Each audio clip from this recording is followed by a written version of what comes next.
ഉള്ള ആ ദുരന്തഭൂമിയിൽ രക്ഷാപ്രവർത്തനം അവസാന ഘട്ടത്തിലേക്ക് എത്തുകയാണ്.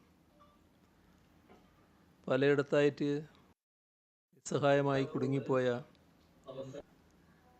എല്ലാവരെയും കണ്ടെത്തി സുരക്ഷിത സ്ഥാനങ്ങളിലേക്ക് എത്തിക്കാനുള്ള പ്രവർത്തനങ്ങളാണ് ആദ്യഘട്ടത്തിൽ നടന്നത്. എന്നാൽ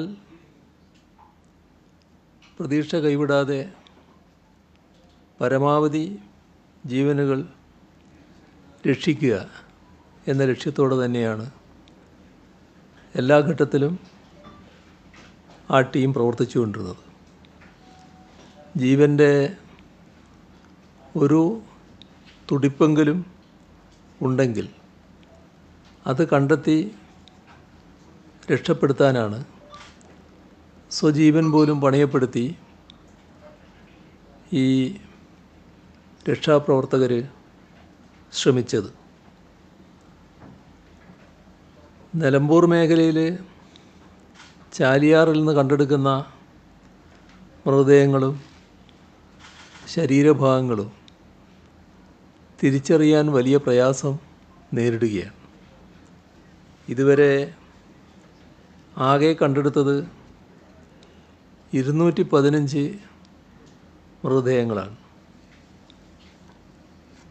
87 സ്ത്രീകൾ, 98 പുരുഷന്മാർ, 30 കുട്ടികൾ. ഇതിൽ 148 മൃതശരീരങ്ങൾ കൈമാറിയിട്ടുണ്ട്. ഇനിയും കണ്ടെത്താൻ 206 പേരുണ്ട്. 81 പേർ പരിക്കേറ്റ് ആശുപത്രികളിൽ തുടരുകയാണ്. 34 സ്ത്രീ, 6 പുരുഷന്മാർ, 11 കുട്ടികൾ. 206 പേരെ ഡിസ്ചാർജ് ചെയ്ത് കഴിഞ്ഞിട്ടുണ്ട്. അവരെ ക്യാമ്പുകളിലേക്ക് മാറ്റിയിട്ടുണ്ട്. നിലവിൽ വയനാട്ടിൽ 93 ദുരിതാശ്വാസ ക്യാമ്പുകളിലായി 10,042 പേർ താമസിക്കുന്നു. ചൂരൽമലയിൽ 10 ക്യാമ്പുകളിലായി 1,707 പേർ താമസിക്കുന്നു.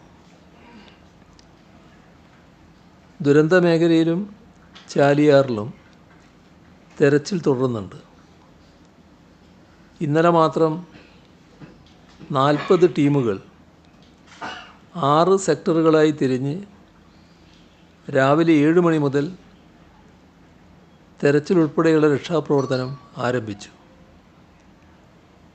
സിവിൽ ഡിഫൻസ് ഉൾപ്പെടെ ഫയർഫോഴ്സിൽ നിന്നും 460 പേർ, ദേശീയ ദുരന്ത നിവാരണ സേനയുടെ NDRF 120 അംഗങ്ങൾ, വനം വകുപ്പിൽ നിന്ന് 56 പേർ, പോലീസ് സ്പെഷ്യൽ ഓപ്പറേഷൻ ഗ്രൂപ്പ് 64 പേർ, ഇന്ത്യൻ സേനയുടെ വിവിധ വിഭാഗങ്ങളായ military engineering group, electronics and mechanical engineers branch, territorial army, defence security corps, navy, coast guard ഇവയിൽ നിന്നെല്ലാമായി 640 പേർ.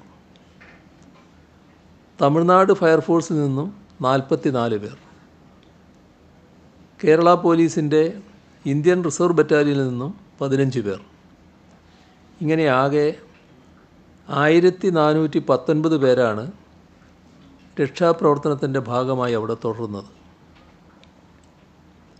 കേരള പോലീസിൻ്റെ K9 സ്ക്വാഡിൽപ്പെട്ട 3 നായകളും കരസേനയുടെ K9 സ്ക്വാഡിൽപ്പെട്ട 3 നായകളും ഈ ദൗത്യത്തിലുണ്ട്.